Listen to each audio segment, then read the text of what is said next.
ನಾನು ಯಾವುದೇ ಷರತ್ತುಗಳನ್ನು ವಿಧಿಸದೆ ಬಿಜೆಪಿ ಪಕ್ಷಕ್ಕೆ ಮರಳಿ ಸೇರ್ಪಡೆಯಾಗಿದ್ದೀನಿ. ನಿಮಗೇನು ಗೌರವ ಸಿಗಬೇಕು ಅದನ್ನು ಕೊಡ್ತೇವೆ ಅಂತ ನಮ್ಮ ಪಕ್ಷದವರು ಭರವಸೆ ಕೊಟ್ಟಿದ್ದಾರೆ. ತುಮಕೂರಿನ ಸಿದ್ಧಗಂಗಾ ಮಠದಲ್ಲಿ ಜಗದೀಶ್ ಶೆಟ್ಟರ್ ಅವರು ಹೇಳಿಕೆ ಕೊಟ್ಟಿದ್ದಾರೆ.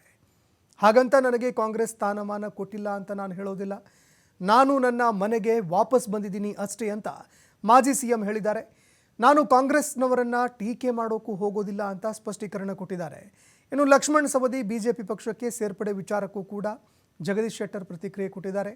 ನಾನು ಲಕ್ಷ್ಮಣ್ ಸವದಿ ಅವರ ಸಂಪರ್ಕದಲ್ಲಿ ಇಲ್ಲ, ಅವರ ಮನಸ್ಥಿತಿ ಏನಿದೆಯೋ ನನಗೆ ಗೊತ್ತಿಲ್ಲ ಅಂತ ಜಗದೀಶ್ ಶೆಟ್ಟರ್ ಸ್ಪಷ್ಟೀಕರಣ ಕೊಟ್ಟಿದ್ದಾರೆ. ಯಾವುದೇ ರೀತಿಯಾದ ಬೇಡಿಕೆಯನ್ನು ನಾನು ಇಟ್ಟಿಲ್ಲ.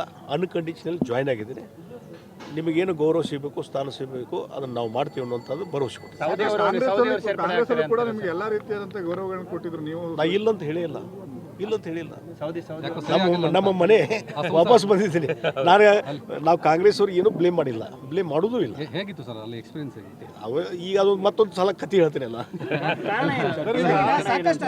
ಏನು ಕಾಂಗ್ರೆಸ್ ಬಿಡಲಿಕ್ಕೆ ಯಾವುದೇ ರೀತಿ ಅವ್ರು ಬ್ಲೇಮ್ ಮಾಡಿ ನಾನು ಬಂದಿಲ್ಲ. ಅವ್ರಿಗೇನೋ ನನಗೆ ಅನ್ಯಾಯ ಮಾಡಿದರು, ಸ್ಥಾನಮಾನ ಕೊಟ್ಟಿಲ್ಲ, ಅದು ಯಾವುದನ್ನು ನಾವು ಅವ್ರ ಮೇಲೆ ಬ್ಲೇಮ್ ಮಾಡ್ತಾ ಇಲ್ಲ. ಸಹಕಾರ ಕೊಟ್ಟಿದ್ದಾರೆ, ಗೌರವ ಕೊಟ್ಟಿದ್ದಾರೆ, ಅವ್ರಿಗೆ ಥ್ಯಾಂಕ್ಸ್ ಹೇಳಿ ಬಂದಿದ್ದೀನಿ. ಇಲ್ಲಿ ಭಾರತೀಯ ಜನತಾ ಪಾರ್ಟಿ ನಾವು 30-40 ವರ್ಷ ಮನೆ ಕಟ್ಟಿದಂಥ ಪಾರ್ಟಿ, ಇದು ಸಂಘಟನೆ ಮಾಡಿದಂಥ ಪಾರ್ಟಿ. 2 ಸಲ ಲೀಡರ್ ಅಪೋಸಿಷನಾಗಿ 10 ವರ್ಷ ಭಾರತೀಯ ಜನತಾ ಪಾರ್ಟಿ ಬಗ್ಗೆ ಇಡೀ ರಾಜ್ಯ ಸುತ್ತ ಹಾಕಿದಂಥ ವ್ಯಕ್ತಿ ನಾನು. ಹೀಗಾಗಿ ಇಲ್ಲಿ ಕಾರ್ಯಕರ್ತರ ಅಭಿಲಾಷೆ ಮತ್ತು ಏನೋ ಭಾವನೆಗಳಿದ್ದು ಅದಕ್ಕೆ ಸ್ಪಂದನ ಮಾಡಿ ಇವತ್ತು ಭಾರತೀಯ ಜನತಾ ಪಾರ್ಟಿಗೆ ಪುನಃ ಬರುವಂಥದ್ದು ಆಯಿತು. ನೋಡ್ರಿ, ಇದೆಲ್ಲ ಅದು ತುರ್ತಾಗಿ ನಡೆದಂಥದ್ದು. ನಾವು ಸಮಾಲೋಚನೆ ಮಾಡೋಕ್ಕೆ ಹೋಗಿದ್ವಿ.